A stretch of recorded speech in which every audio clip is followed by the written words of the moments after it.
watching this, you're a wise member, and you know that you have your hands on the most powerful management tool on earth. Now, you're probably using it, and the results you're going to get are dependent on how well you know it, which depends on how well you learned it, which depends on how well you studied it. And that study breaks down into both the application and the theory of it. Every 2 weeks, we're going to come to you with some of the most stellar names in WISE to find out how they did just that. How did they take the theory and apply it to become the stellar examples that they've become? Today, we're really excited. We have Mr. Andrea Dagostini with us. Let me read you his bio. Mr. Dagostini is the founder of Addy Productions, a company created to unite technology and communication philosophy with a purpose to create connected experiences and vision. Since 2010, he's been working for brands such as Sweet Years and Sephora, for which he's created the Sephora Bow TV and other great formats. At 27, he was one of the youngest independent producers of social media strategies and has worked with Sephora, Pandora, Lacoste, and Sperry while consulting several other brands on vision, innovation, and creativity. Andrea travels the world delivering seminars and workshops on marketing, strategies, and innovation using the Hubbard Management System. Andrea, welcome to the show, sir. Thank you very much. It's an honor being here. Really, it's really great. Thank you for the great having you. It's actually great having you on board, sir. So just give us a little idea. How long have you been using the Hubbard Management technology? How did you first learn about it? So it was since 2007. In 2007, I was still working in television, which was my first profession, was to be a host and a producer in television. And in 2006, I stopped. I decided to go out and to start to do my own production as an independent producer. And at that point in time, I had actually a hard time to start a business. It was not that easy. Specifically, the thing that I have a hard time was, okay, but what is the right sequence of action to implement? Where should I start? How can I decide and prioritize all the things that you have to do to make a business successful? And it wasn't really the start aspect that it was hard. It was, how do you grow? Because all of a sudden you find yourself, when you start a business or when you're trying to grow a business, you find yourself in the position where instead of the business working for you, you start to be working for the business. Sure. You get completely absorbed into it, and you don't know how to grow because there are so many things to do, and all of them are so urgent for the survival that you say, what should I do? How can I do it? And I had a friend that always had a bunch of time. And I was like, why do you have so much time? Why can you do all those things, and why, right? And he said, oh, no, I have a hoverboard. I said, why do you have a hoverboard? How that thing works? What's that? And he said, no, I have a hoverboard, and people have their job and they execute their job. And I was like, but how are you sure that they do the job and they do it correctly? Oh, well, they have stats. And what's that? So to me, it was a really surprise because, you have an idea of a hierarchy and sort of an idea of hoverboard working in the corporate industry. And even when you are in television, there are still channel director and producers. So there is some kind of hierarchy, but it's not nearly as organized as our technology. So I told him, I want to understand that. I want to know more because I want to grow my business. And so I started to read some material.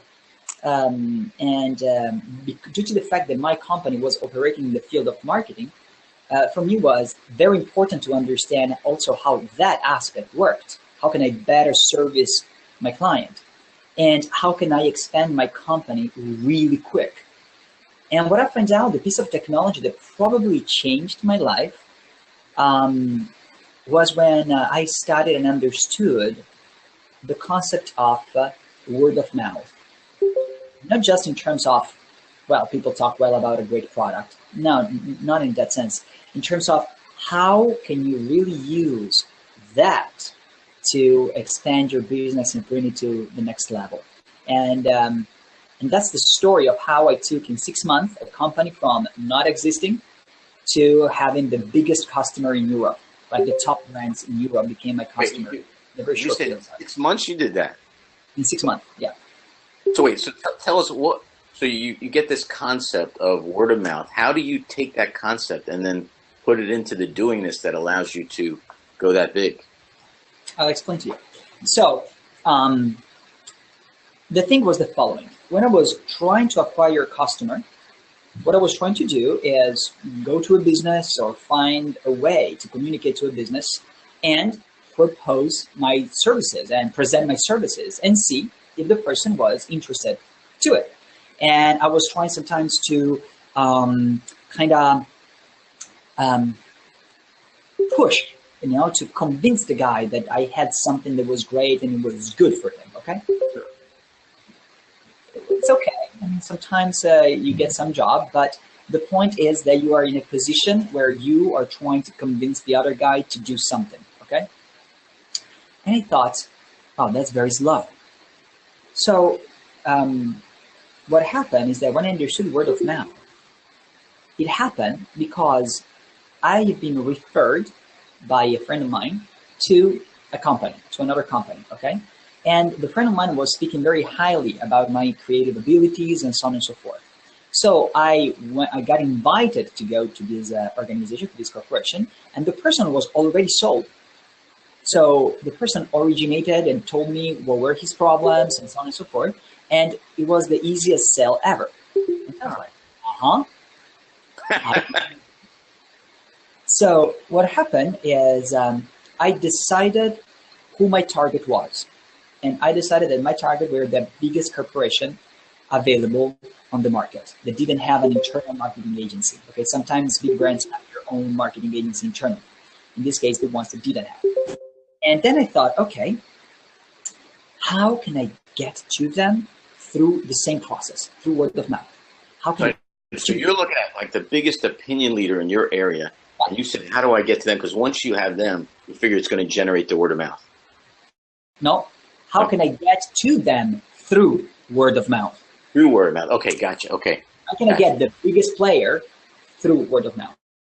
And so what I thought is, okay, first of all, I need to define where are they? Okay, so they are the best. Okay, so I know the who. Perfect.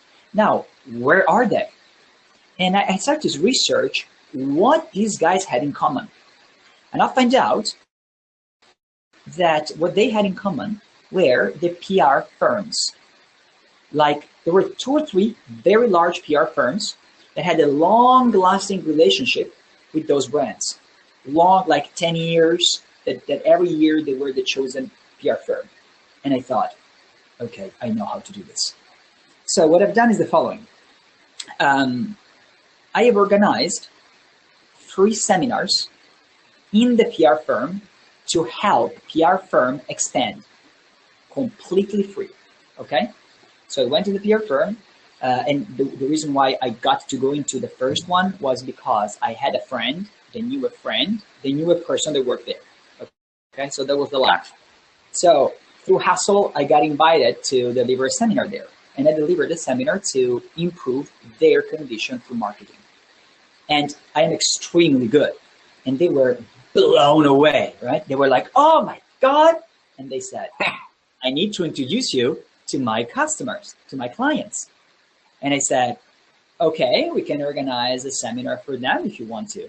And she said, oh yes. And that was the head of the agency. And so they introduced me to their customers, to their clients, and they organized for me an event, and all my positioning and all what I represented was already being sold to all these guys. So when I arrived there and I did an incredible seminar and it was very nice and it makes a lot of sense and they understood a bunch of things, they closed themselves. And they said, oh, how can we work together, right? And so that's how I took it very quick from 0 to hero. Wow, unbelievable. That's amazing. Amazing. I would give a standing ovation, but I'll pull the mic out. But that is very, very well done. Very well done, sir. Well, awesome. So you're going to talk today to us a little bit about effective marketing, how to write copy that sells. So I'll let you just sort of take it away. I'll sit back, and if I jump in, if I have some questions for you.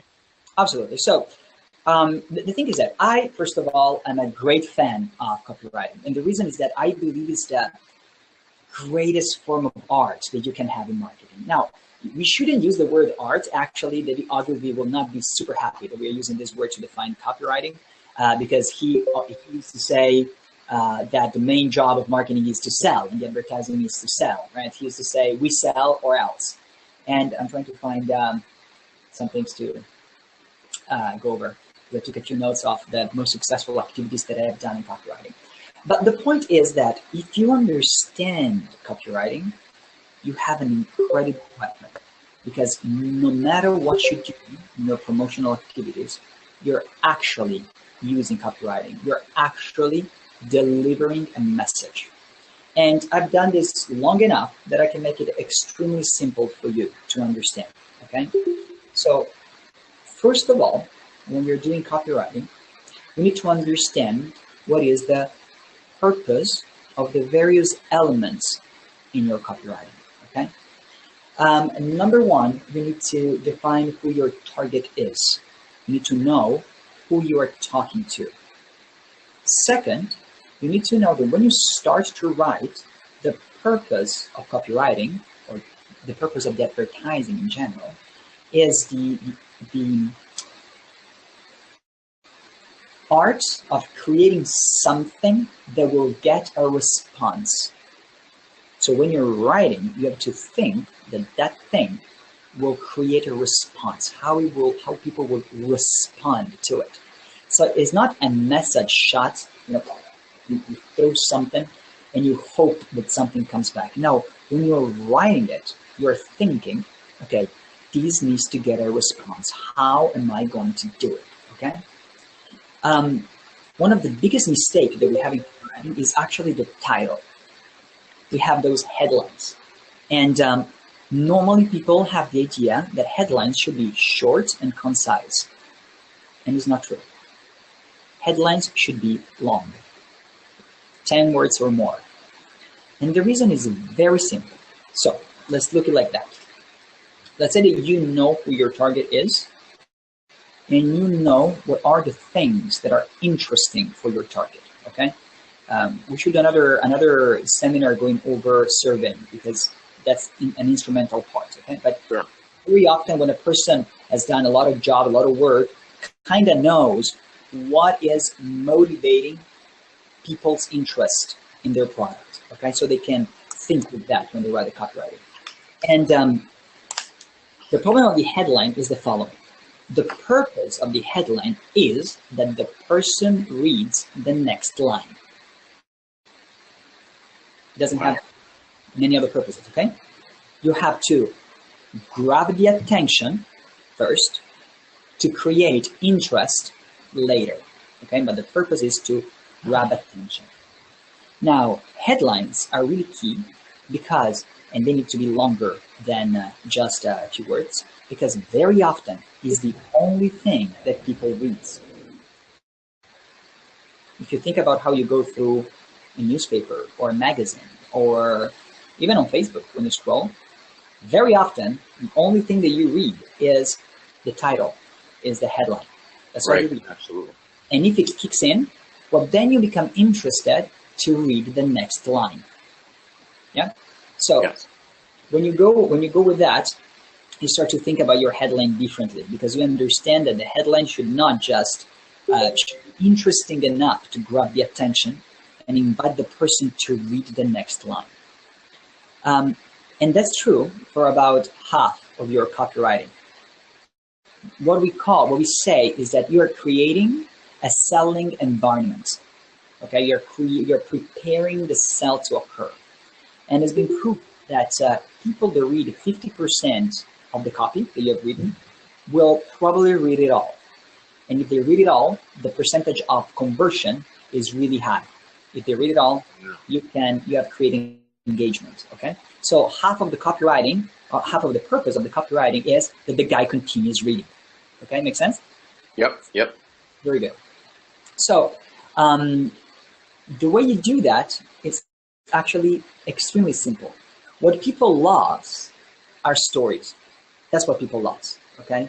So when you are putting together copywriting, we see right now, we are looking at the depth of advertising in most cases. And that's why social media is taking is winning over advertising, because advertising has become more and more disassociated from stories and from relationship. When social media... Advertising is like that quick, you're just getting that sort of, when I think of advertising, I'm thinking that there's like a quick hit, like you're going to read somebody, you're going to get their attention quickly. But you're saying the real truthful, real advertising is grabbing the attention and then sucking them into a story, which a lot of advertising is not really doing. They stopped doing it, but they were doing it in the past. The most successful campaigns in history, they are written, for example, 5 of them has been written by David Ogilvy. You see the story. In those campaigns, you see the story, how he launched Schweppes, how he launched Dove, American Express, and many others, Rolls-Royce. You see the story. And that's what made the difference. And I invite the people that are looking at us right now to really collect data and see what this campaign had in common. And it's the story, okay? And if you look at PT right now, advertising, the advertising that is going right now, how many times you see on Facebook something like a title like "Nobody believed in him, but when he starts singing, he got a standing ovation," or something like that, Sure. Right? You have no idea what this guy did when he found a guitar. You know, all those things that grab your attention and it's telling you something of the story, but not much, and then you want to know more, and then you go inside, okay? And Joe, a question, why did they stop doing that? Why do you think advertisers stopped actually putting more of a story in there? It's a technology, it's an ability, it's a technology that just got lost. People started to think about creativity as the most important points in advertising, thinking that creativity will sell. Unfortunately, it's not true. You can make an amazingly creative advertising that will create people saying, "Wow, that's very nice," or "That's awesome," but they will not buy the product because it's just not enough. So it shift in another direction. And in general, agency had progressively less and less advertising culture. And so, unfortunately, the stable, the marketing material, the advertising material, the stable data got kind of lost. And the ones that works are the old ones. They're still working today because they are very, very stable, okay? Sure. Such as the purpose of copywriting is that you write something that'll get a response. And the purpose of the headline is that you continue to read. And it's very obvious, right? If you think about it, why did they put a headline? So that the guy reads more. Sure. That's all, right? Why do they put a picture? So that the guy reads more. That's the purpose. Okay? Now, I put together a few rules in advertising that in copywriting, that I believe can help you to go through your process, okay? So, all the elements in an advertisement are primarily designed to do one thing and one thing only, is get you to read the first sentence of the copy, okay? The sole purpose of the first sentence is that you read the second, okay? That's all, okay? And what you want to do when you write is have the reader keep saying yes. When he's writing, keep saying yes. Let me give you an example. Let's say that you are talking about, that you are selling some kind of, I don't know, well, here I have I own a greens company, okay? And it's called New Earth Vitality, okay? These are products. And we want to sell it, of course. We want people to buy it and to enjoy it, right? And so the way we wrote the copywriting for this specific product was like this. We wrote to people in our communication, "Aren't you tired of getting healthy food that tastes really bad?" And the person says, "Yes." Okay. Do you think that a great superfood that'll do great for your body should also taste good, and you shouldn't choose between one or the other? Well, yes, I agree. Okay, so you keep having the person say yes and agreeing with you. Yeah. Yep. Yes. Okay. And you want to start to create curiosity. right after that.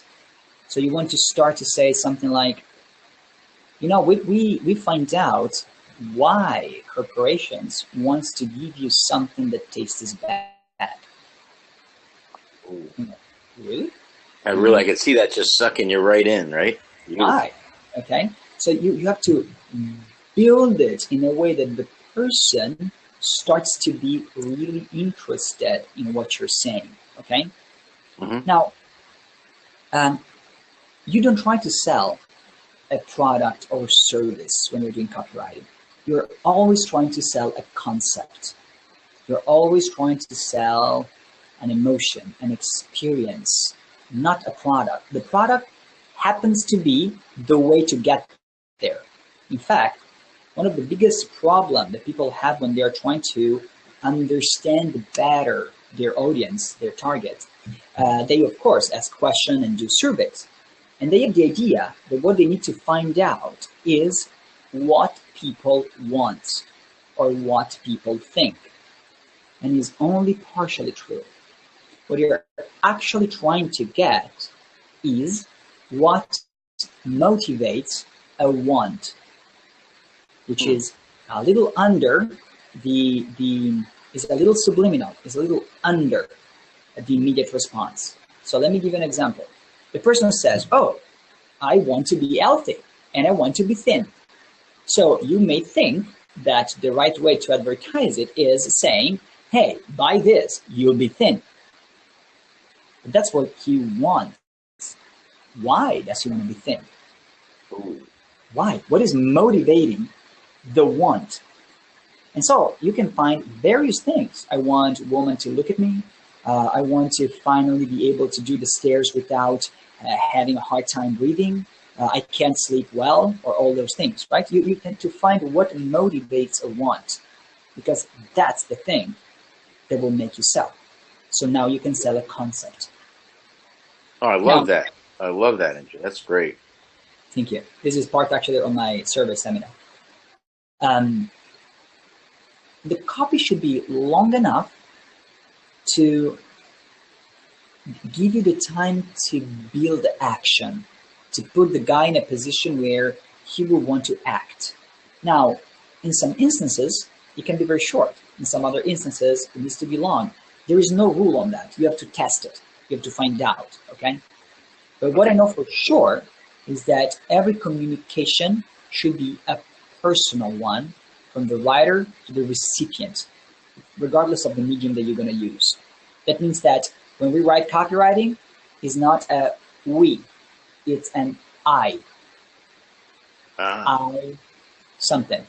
Okay. Hi, my name is Andrea Dagostini. I've been interested in health for a long time, and it wasn't always healthy. And I always tried to find products on the market that were good. And guess what? I'm like you, I couldn't find it. So I tried a bunch of things. And at a certain point, I thought, okay, but if I can't find it, why I don't create my own exactly the way I would want it, which is the way you want it. You want something that is 100% natural. You got it, right? Sure. It's an I. Okay, good. Another thing that is important is the fact that you should be able to anticipate objections in your copy. You need to be smart on that. You need to say something like, I know you think it doesn't exist. I think you think it's impossible. I thought so too. In fact, I had to go through this and this and this to make it happen. Okay. You need to handle objections within your copy. And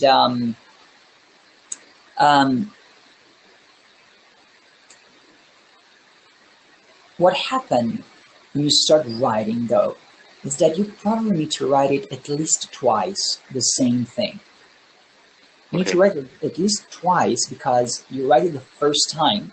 And the first time usually is very logical, and it contains the data, and it contains what you want to say.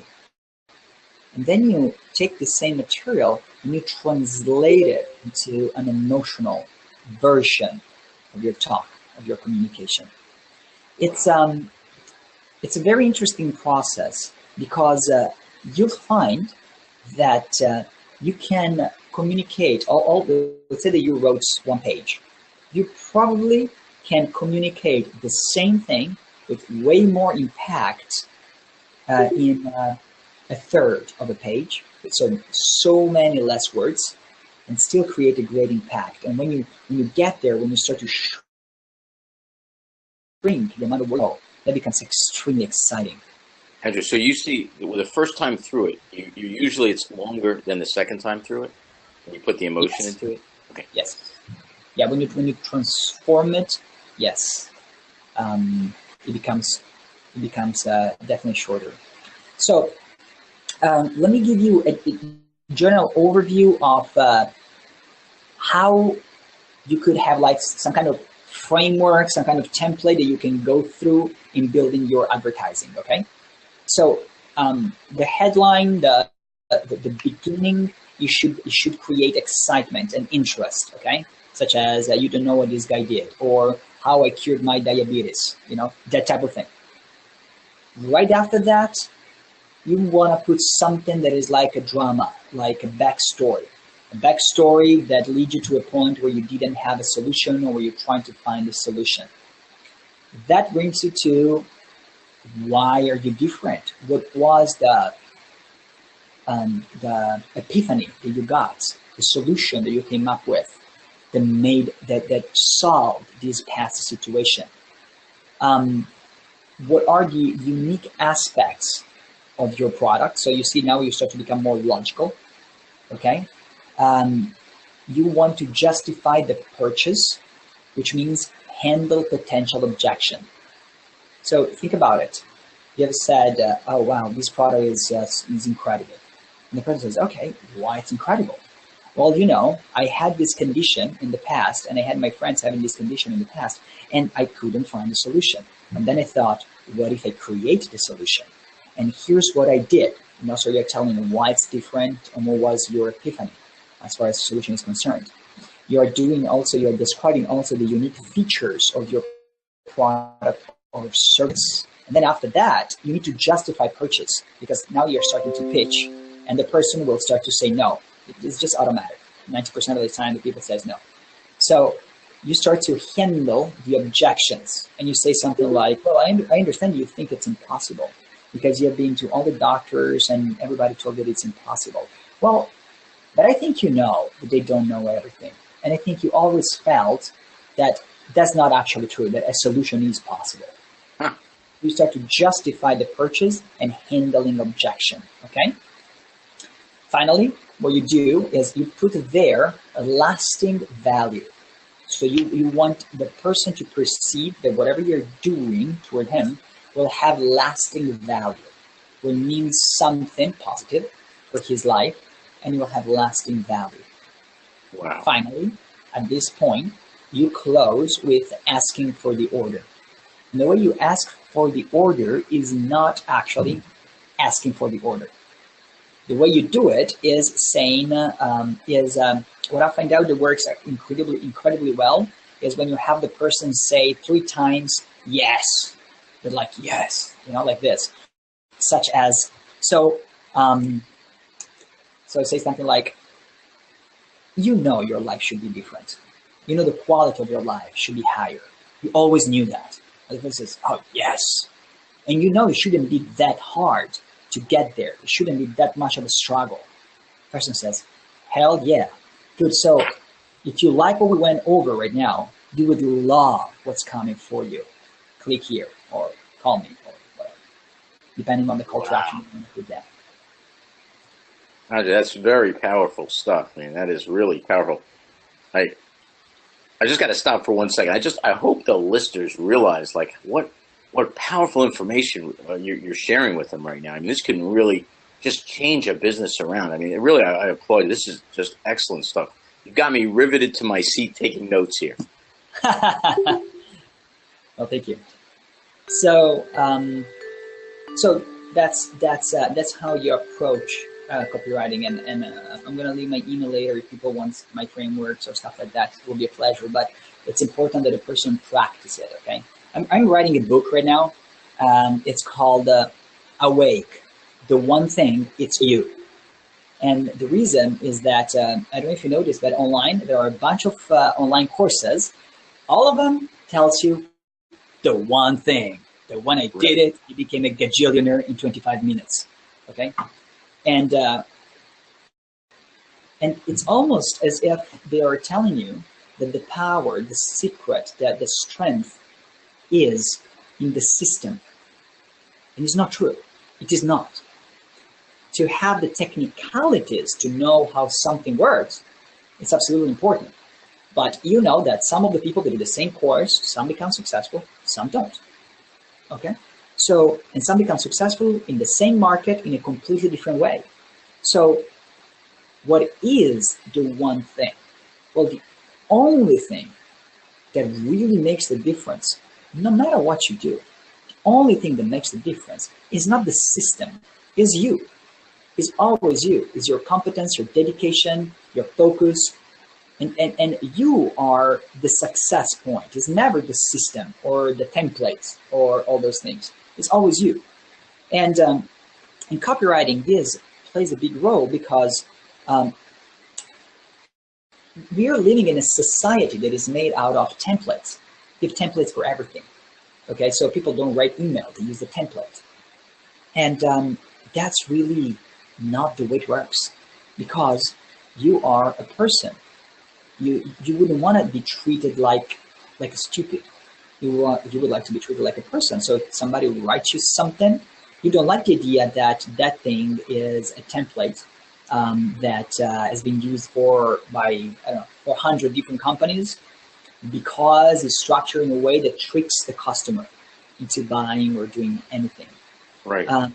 I like the idea of original copywriting, where you want to sell. Of course you want to sell, but you want to treat the person as you should love your customer, because they are the source of your wealth. So you really need to like them. And when you are writing the communication to them, put the time to create an amazing communication for them. The same amount of time that you're putting to create an amazing product. Same thing. You need to be proud of what you do. Okay, so a couple of other things that are very interesting.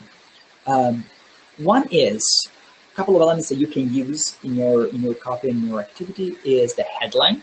We got that. The sub headline, really important, and the byline. Written by.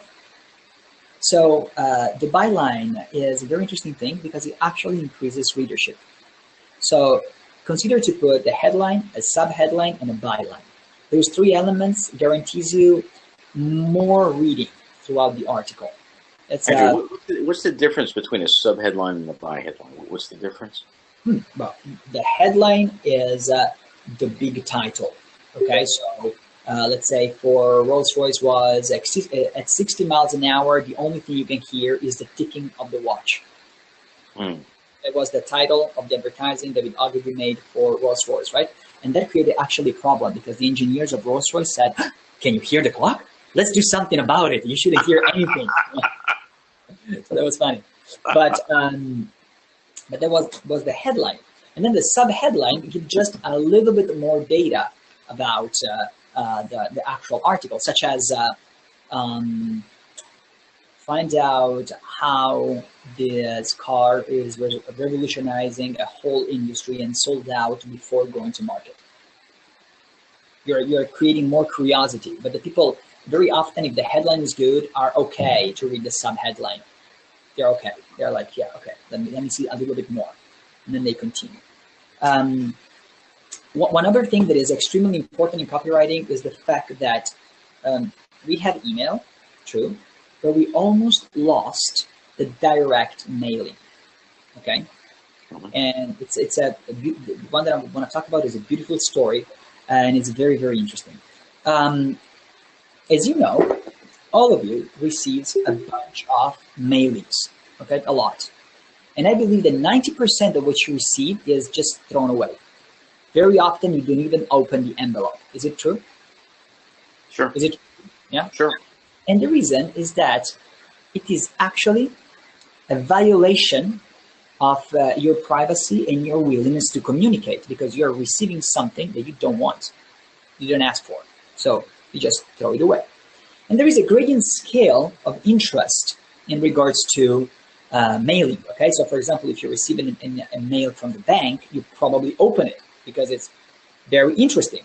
If you receive a promotion, whatever promotion is, you probably will toss it away. Very rarely you will take a look at it. Okay, but direct mail is a very powerful tool that got completely lost, unfortunately. And I very recently found a company. I'm right now sitting in my office. I'm the senior vice president of the fastest growing company in Florida. We are a $500 million company. We grew 466% between 2013 and 2016. And we have about 200,000 customers, okay, and growing. And then I have my marketing agency and so on and so forth. And one of the things that we look at is what is the longevity of a customer, how expensive is the cost of acquisition, what is the cost of acquisition of new customers, and so on and so forth. And we found out that direct mail can be so powerful if done correctly, but so powerful because 90% of the people do it wrong. And so it's a great opportunity. Let me show you why. We talk about copywriting, but part of the copywriting is the way it looks. Would you agree with that? Yes. Yeah? What are you showing? And I found this company. It's called, let me give it the name because it's a good referral. This company should be known because it's making incredible impact. It's called Viva Concepts, viva-concepts.com. Okay, I will write the URL later. And what they're doing is they took direct mail. I was so excited when I saw the product that I was like, that's correct. And they thought, okay, if what we are selling to people, if what we are sending to people is not needed and wanted, is not requested, and they will throw it away, how do we create something that has a completely different perception in the receiver? How do we do that? And they thought, we're going to take the aesthetic and the perceived value of the mail to a whole new level. And they do it super inexpensively. Like, I was like, wow. So look, first of all, this is a normal envelope, okay? This is a normal envelope that you can receive in email, right? But they made it, they create, all envelopes are transparent, okay? So you can see through, all right? They put in something like this. Oh, wow. Yep. That's powerful. And the conversion is insane. Like, it's like, what? It's incredible. So basically, you have a very aesthetic perception of something that is in it. And I tested it, okay, with my activities. Yes. The response is insane. I was like, wow, this is a gold mine. And then you come up with the product, okay, the actual, there is a message inside and so on and so forth, okay? And this is a gift card or whatever type of product you want to give. But the good thing is that with this system, that they are revolutionizing the dental industry because they were they got absorbed by this industry because referrals in the dental industry is a huge problem. Basically, dentists most of the time have 94% of their database that is inactive, and they do not originate communication to them. And if they do, they don't do it the right way. So this company started to create this kind of copy and this kind of material that is going amazingly well. Okay. And then they created. Is that for internal marketing or external marketing? Is that like external marketing? Well, actually, they use it for both. They have products that are designed to work to be mailed out, like direct mailing, technical advertising, and products that are designed as referral marketing, like this. Look at this one. I just got this material. That's why I'm showing it to you because we're going to implement the shit out of it. Let me check it first. Okay, so they sent me this. Wow. Okay, and I was like, what's that? I thought that those were chocolate. I thought they sent me some chocolate, okay, because the box is amazing, okay? So I opened it, and inside it, there are all these cards that basically are Oh, wow. Yeah, it's beautiful. Our tool that you open, and here you have the gift card, and on the other side you can have a message, or it's like this. Here there is a beautiful collectible coin, very nice, and here you have a gift card or whatever message you want to give to your potential customer. And I tested it with my customers and also with my guys. And everyone that came to my office wanted to open the box. So this is an amazing tool that they are using. I asked them, how are they using it? Well, basically, let's say that one of their customers is a lawyer, okay? And you have a customer right now. And you want this customer to talk well about you to others. So they give him one of this to put on his desk, and people will want to open it. And as you can see, it's a very, very elegant piece of advertising. And that's a beautiful concept in doing advertising because it's elevating the aesthetic to a whole new level. And you need that when you are doing when you're creating your campaigns. You need to take it to a very high level of aesthetic so that people will perceive a value in it and will want to get your product. For example, a person can do an amazing campaign with these products for like $1,500 a month. And that's such a great return, guys. Copywriting and direct mailing and referrals, they all go hand in hand, okay? And that's why I'm a huge fan of direct mailing. I couldn't find anyone that did it right. We did some tests. I invested a few tens of thousands of dollars in doing some direct mailing tests because I still believed that. I still believed that it was a great line of work. We didn't get any conversion, or barely, okay? But not enough to justify the positive ROI because we didn't have a positive ROI in those. So I was like, oh, wow, come on. It can't be a lost channel. And then I found out these guys, and I was like, of course. Come on, of course. Of course. I send this to people. Their return is amazing. And I tested it in the fashion industry. I own a fashion store, okay? A fashion brand.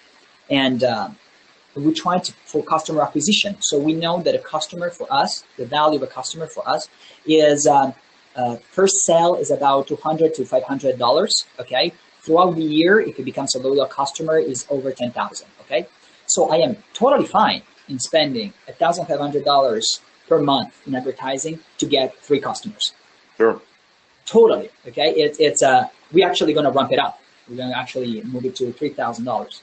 And in my marketing agency, for my customers, once you understand how to communicate to your customer, you understand what is the value that a customer has for you, you can build your campaign, your advertising campaign. And guys, direct mail is amazing. And this is going incredible also for my customers that works in the Amazon field, which is a booming industry. And yeah, so I'm excited about this product. So it's a great company. What I like about the products is it has such a value, you would almost feel terrible about throwing it out. Like if somebody gave you that box, right, you're not going to really throw it out. No, you don't, because it's really a high value. And you know what? Some customers of both my stores and my marketing agency, they come in with the product and they didn't even open it. They left it closed. They just come in with this closed. But says, I got this, I didn't want to open it. Wow. So the visual impact and the few copy elements create such an impact that the person is closed and doesn't even get to the message. They just come in. And so it's a beautiful test that I wanted to share with you so that you guys can benefit from it. Thank you for sharing that. That's awesome. The company is based in LA, but they service everywhere. I live in Florida. They're based in LA, but they are servicing us in Florida, and we're going to probably use them also for Italy because they're a young company, but these guys know their business. They really put creativity to a whole new level, right? They're really taking it up a notch. I love it. Yes, sir. Yeah, we're starting to wind down, but Andrea, so for people that want more information about you, want to be able to get in touch with you, how would they do that, sir? So I reserve a certain amount of hours every week to help people, and they can write me an email. I'm gonna let me see. How can I write to everyone? I'm gonna write to you, and then you're gonna share with everyone. That's how we do it. Sure. Yeah. Okay. My email is ad@adyproduction.com. We select our customers. We're very selective on the customer that we accept, but I am always really open to help because my purpose is really to create a renaissance of business, a renaissance in the arts, and therefore I believe that entrepreneurs will change the world, will reshape the world. So I'm really happy to help. Besides being an entrepreneur, the vast majority of my time I spend it on planes, going from one place to another, delivering talks. In 2015, I delivered 265 talks all over the world, and in 2016, a little less, 200 and I think it was 10, 20. But I went from Russia to South America to Europe, UK, name place. I've been there. And I met with, 100,000 people by now. And what amazes me is the amount of greatness that we are surrounded by. And very often what is stopping and preventing people from succeeding is just lack of the right data. They are operating on false data, false premises. And you know that you can do marketing and lose a bunch of money doing it and make zero. You can invest a lot and make zero if you're not doing it the right way. The right way is not complicated, is not made of esoteric, fancy stuff. It's really simple. People just need to know it. One of the elements is, of course, copywriting. And here's my side. Andrea, do you also, you see, it sounds like you test different things as well.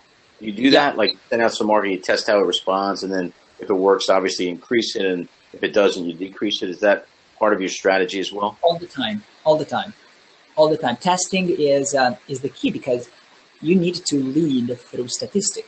So here's how it works. Let's say that something that you're currently as a project related to lead generation, okay? How can we create very interested leads for a certain number of companies? And there are many ways you can do it, okay? There are really many channels that you can get leads from. So what we are doing, we do the test of the 100, okay? We verify how much it costs us to get 100 lead. What is the conversion of 100 lead? What is the profit per conversion? In order to find the right channel that will consistently convert in the right way. So let me give you an example. You can ask a person, let's say, for example, for the energy company that I'm working in right now. Let's say that you can ask a person, would you like to have a lower rate? If yes, click here, okay? Okay. And you get the person that wants a low rate. But does it mean that is a converting lead? Did you get the right buying proposition or not? We find out that one of the most amazing converting lead batch that we have been creating are people that wants to contribute to campaigns. So something like, would you like to contribute to XYZ campaign just by switching energy provider?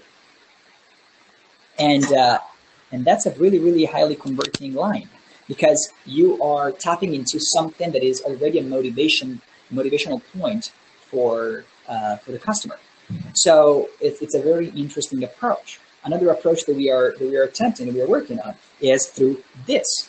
We have, for us, a customer is really valuable, is really important, okay? So for me, it's okay to spend $1 or $2 in the attempt to acquire a customer, okay?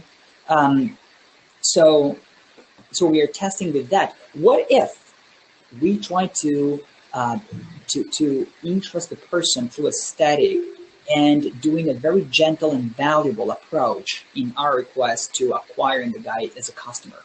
We find out that the direct mailing is fantastic if done right because everybody else is doing it wrong. So you have a huge field where nobody's playing because everybody gets pushed away, right? And the campaigns line was extremely interesting. But we tried a bunch of different things, like a lot. And and that's what you need to do.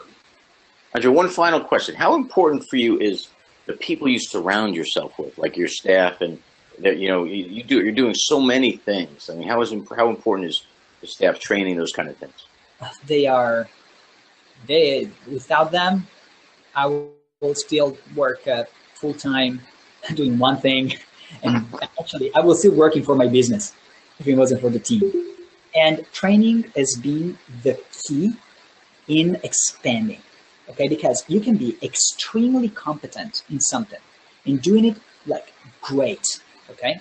But if you keep doing it yourself, you'll never expand. It's impossible because you'll be doing the job, okay? So a wrong idea that I got and that I learned from the WISE technology was a huge, huge change in my life. One of the things that I learned is the following. I had the idea that in order to expand, you have to hire people to do the job. Kinda true. Kinda true. So what I thought was the following. Well, here I am being a creative director. So I'm doing the creative direction for this project. So I'm going to hire this guy. I'm going to put him here, and he's going to do the creative direction, and I am going to do something else. And it absolutely did not work. I kept being sucked in all the time, all the time, all the time. And I couldn't really back off from the area. There is a beautiful concept that I invite everyone to study, which is the concept called phase 1 and phase 2. And the most important piece is that we have the idea that we are in phase 1 when we are doing the job. It's the first, when you're starting the company, you're doing the job. And we think that phase 1 is that. And Sure. phase 2 is when you back off from the area and the area keeps running greatly, but you're not working in it anymore. And it's not exact. Phase 1 is when you are doing the job while training the junior.